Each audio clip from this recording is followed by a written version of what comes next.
Isn't it amazing that when you have a weekend, you have time just to do videos or do whatever, a time to rest, relax?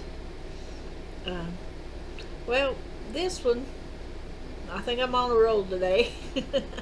Okay, this one is called the Gingham Dress.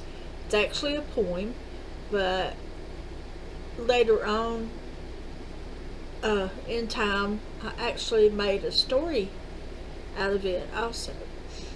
But first, I'm just going to read you the poem, and then maybe later the whole story. It's not as long as A Tale of Old or, um,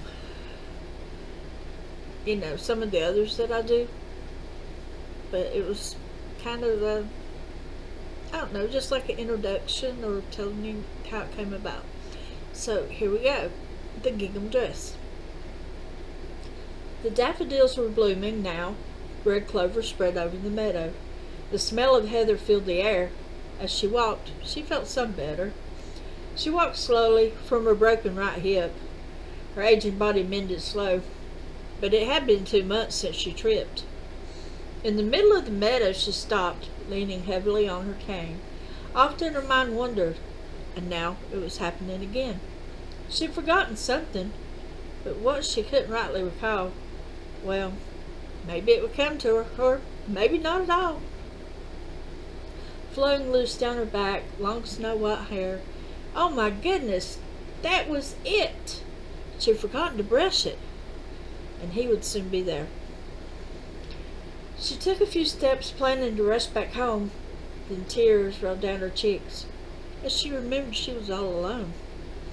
She pulled a flowered handkerchief from her faded gingham dress.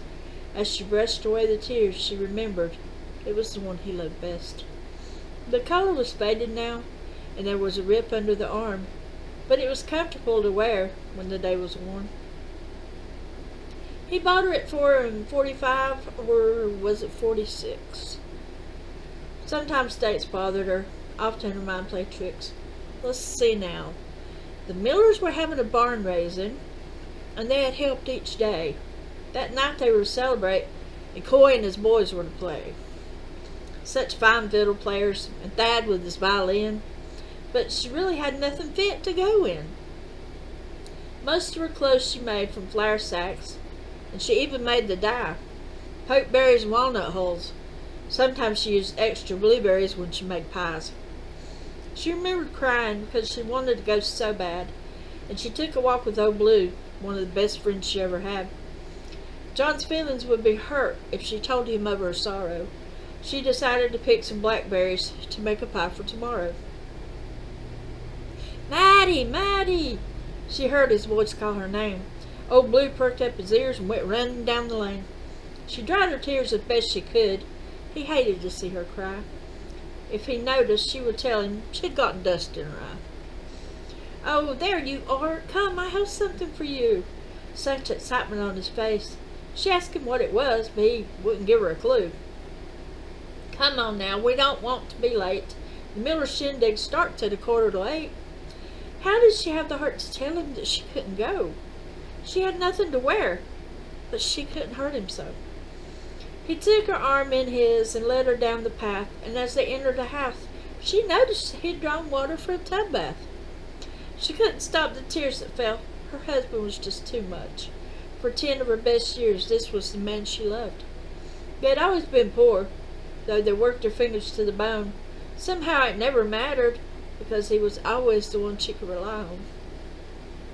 Now she felt so selfish. After all, it was just one night get-together. But this was the man she loved, sworn to be with him forever. "Why are you crying, Maddie? Honey, what's wrong?" "Nothing really, John. I just realized, no matter what, by your side is where I belong." "Oh, honey, let me dry your tears." And he gave her a flowered handkerchief she still had after all these years. "Now come on, see what I have for you." Arm in arm, he led her into the bedroom. There on the bed lay a gingham dress, dyed a forest green. In a small jewelry box was a small emerald ring. It wasn't a real emerald, but she didn't care. But what really caught her eye was the green ribbon for her hair, a pair of black slippers with a little bow on top, and she gasped as he showed her a pair of tan nylons. Gosh, what a luxury. They were so hard to find. He had spent so much, she was afraid he'd lost his mind. He smiled at her, his green eyes alight with pleasure. For so long he had wanted to give her these simple little treasures. Just to see the emotions he now saw. He was lucky to find a job where he couldn't afford it at all. Oh, John, these things are so beautiful, but I cannot. He didn't let her finish, for he said, TJ over at the sawmill needing an extra man. I got me a good pen job, Mattie, and tonight you'll be the belle of the ball. Tonight is our night. We won't worry about nothing at all. It's such a glorious time they had, dancing underneath the moon. Why, she thought they must have danced to every tune.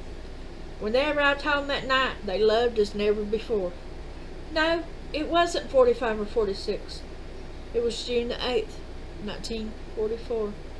It all came back to her in a rush, and once again tears filled her eyes. Her John died in the forest, June the 8th, 1945. A year from the day of the Miller Shindig, as he had called it, and they were sawn down an oak tree. It swayed just a bit. A bit was all it took. He couldn't move fast enough, and as it fell, it landed on the man she loved. Though it was tradition to wear black to his funeral, she wore her gingham dress, 'cause after all, that was the one he loved the best. The daffodils were blooming, red clover spread over the meadow, the smell of heather in the air, and as she walked, she felt some better.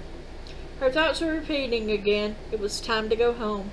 She rubbed arthritic fingers down her gingham dress as she lived alone. And Cynthia Clark. I hope you enjoyed that. I